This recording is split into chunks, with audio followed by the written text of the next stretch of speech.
fall against the Jets 27-24 in overtime on Sunday. Now 2-2 on the season. A disappointing game the way it went down. They had an opportunity to jump on them early. They had a chance to put them away in the fourth quarter. They had a chance to win it in overtime.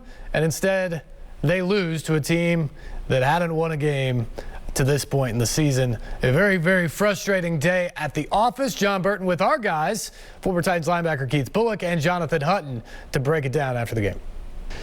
All right, fellas, a lot to digest here. And if you're a Titans fan, it probably didn't digest very well. You probably threw it back up.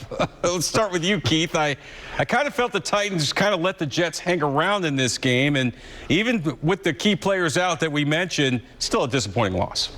Yeah, it's always disappointing when you lose. But with the key players that were out, it's one of those things that the Titans have to learn to play together, and that's what they're doing. Although you don't want to lose to an 0-for team, this is about the camaraderie and building of the team that you want to win a championship with. So early in the season, JB, look, these are building blocks for a championship team.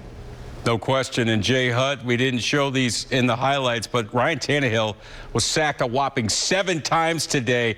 Doesn't matter who's playing receiver. If you can't protect your quarterback, you're going to have a tough time winning. So many, too many to show in the highlights, John. 7 sacks today, the most allowed by any team in any game this season. Obvious passing downs eat this team alive. And it's a real issue with this line and this coordinator, Todd Downing. The group is banged up.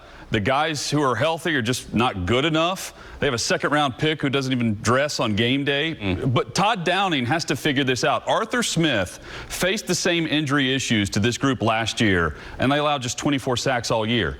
Tannehill has taken 17 sacks through 4 games. Defenses do not fear the wide receivers with Julio and A.J. not playing, and coordinators are going to be aggressive against a bad offensive front on obvious passing downs. That's not going to stop. We did not expect this offensive line to play like this year. New York Jets have actually won 3 of the last 4 games head-to-head with the Titans. And for Tennessee, this one hurt. Much more from these guys ahead in the show.